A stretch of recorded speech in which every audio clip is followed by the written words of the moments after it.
Hi. Thanks for joining us. We're the Bad Plus. Orrin Evans on piano, David King on drums, and I'm Reed Anderson. We are here in Philadelphia. We're rehearsing some new music. It's been a long time since we've been able to get together, and we plan on making a new record soon. So we're getting together for that purpose, but also to talk to you, and we're happy to collaborate with Newport Fest Foundations and try to contribute some little bit of the deep, dark secrets that we hold amongst ourselves. We're going to reveal them for the first time. A lot of secret tunnels. Yeah.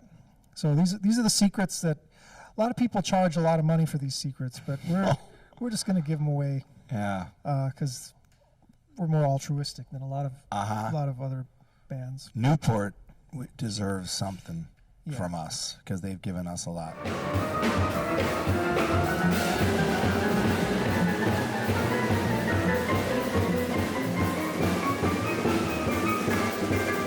So what we're going to do is we're going to talk about structure, and by way of demonstration, we're going to play a song by Dave called "Lean in the Archway."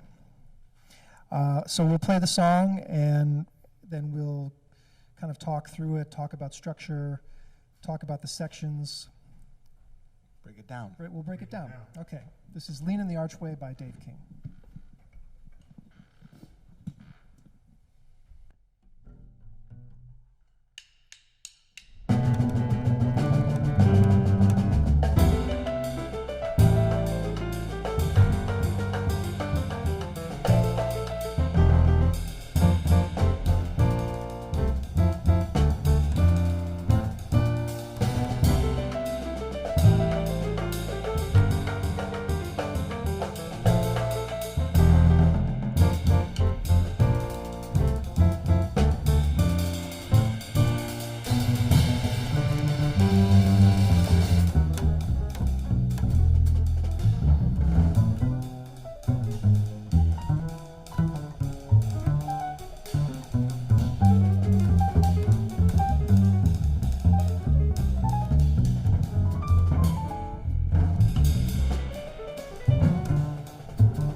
Okay, structure.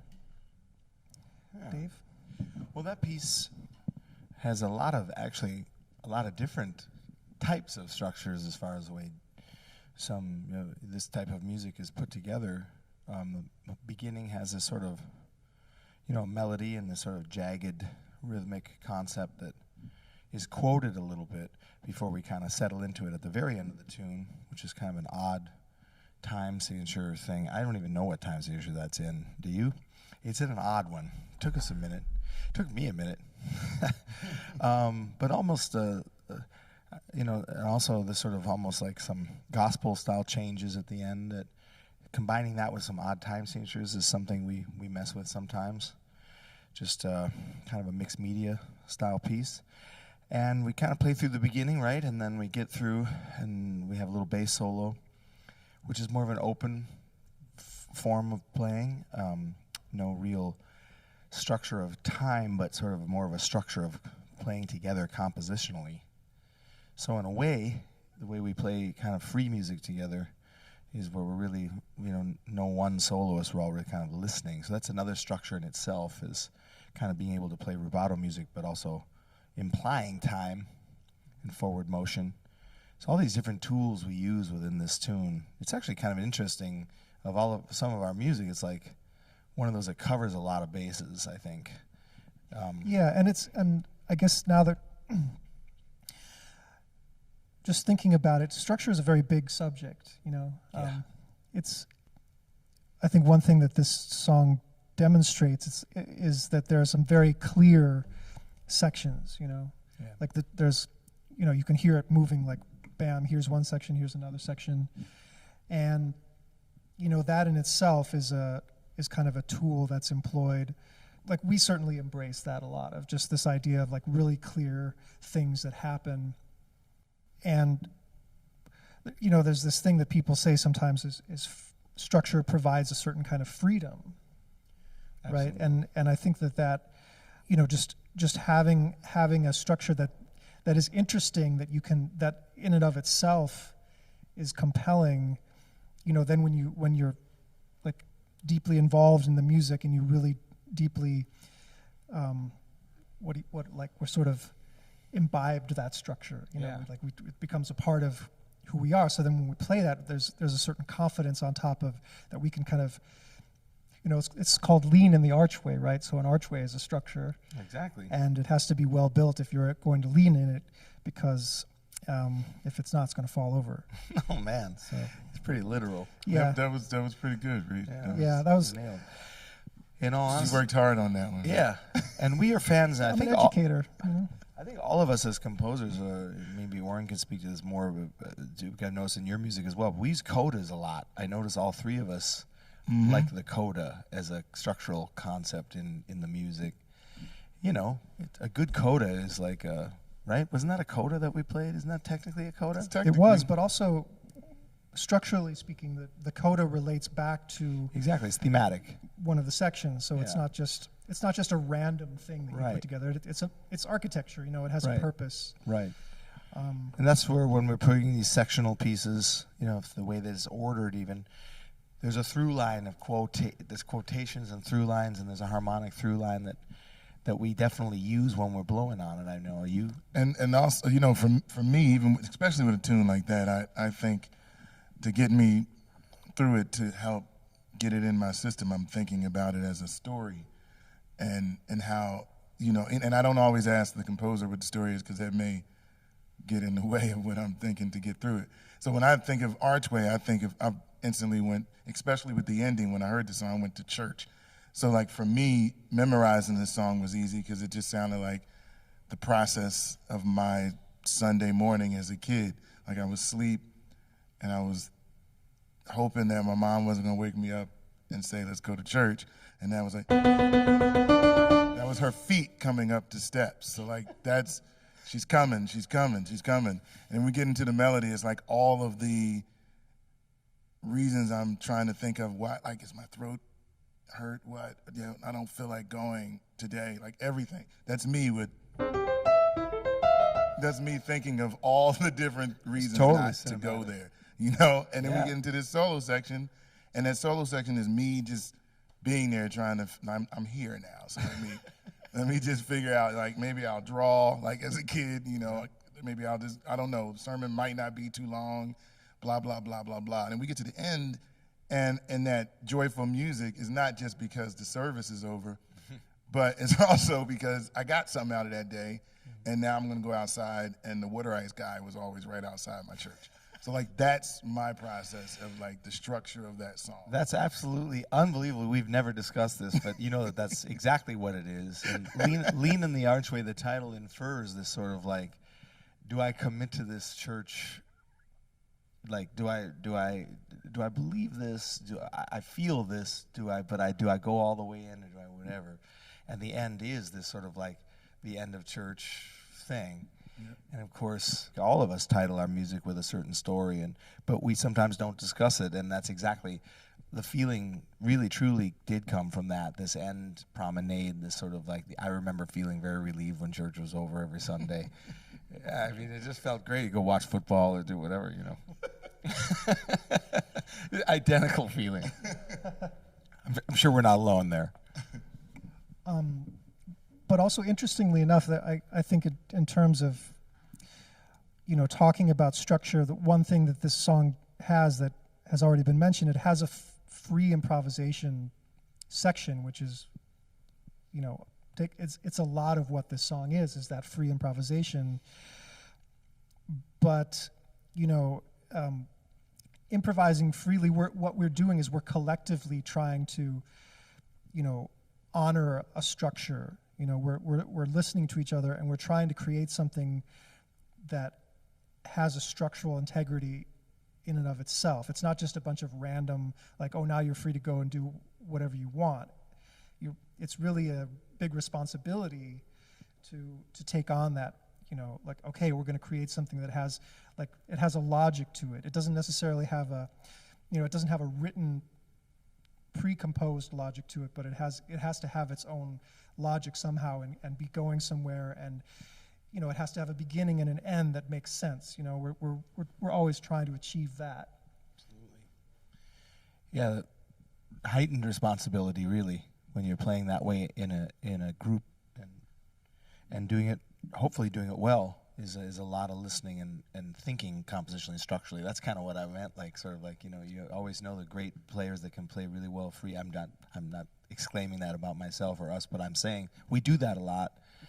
We try to do it as well as we can, and it's not an easy task to make music that makes sense that way, and it's a great challenge, and it's always been intriguing to all of us to play that way. So I love it when we play that way, because, you know, we play a lot of detailed forms and changes and time signatures and whatever. But this one has all this kind of odd time jerky information in the beginning and moving around. It's actually quite complicated to play. And then we get in there, and it's not like, woo, whatever. It's like, all of a sudden it's like, we got to make some music out of this. This can't just be running around. And it's always a challenge every night to try that type of structural element in the music. You know what I was thinking as we were playing it, like the end part, that rhythm that you play, it really dawned on me that, like, that is really like kind of a scaffolding that I'm just hanging off of in a way, you know, because, like, that's not it's a very thought through rhythm, and very thought through, you know, it's very personal. Yeah. You know, but that rhythm that we don't even know what it is. It's Somebody odd. out there can figure it out. We're trying to make it feel as good as we can. Yeah, maybe we should just, like, as just an example, you could play that rhythm, and then Oren and I can join in, and we can sort of absolutely have a sense of what that is. is. It is exacting rhythm, and in fact, when Oren plays on top of it, sometimes when he does these great chordal improvisations off of it, some of the amazing polyrhythmic stuff comes out when he starts. There was just a show we did at Bijou Theater, and it was like, I was listening back to that, I was like, amazing, this chords, and then all of a sudden he hits right on the one like that. It's like, you can't say the Bijou Theater in Philly. That's right, you can't. I was like, I never played the Bijou. That's so great. That's great. All right, so I'll play it.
we also have to acknowledge Dave's respect of the '80s theme song.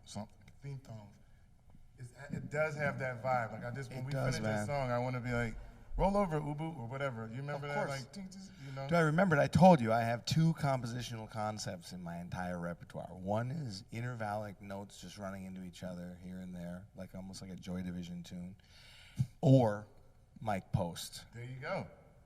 It's totally Mike Post. And then you just do avant-garde versions of both of those, and you call it a day. Like you just go like, you guys make something happen, okay? And I look at you, I go, make it happen. Yep. And then we get make me look all good. The Nielsen ratings. It's yeah, going. make me look good. Let's get some Nielsen ratings. Make me look good. I want Hill Street Blues played by prime time, essentially.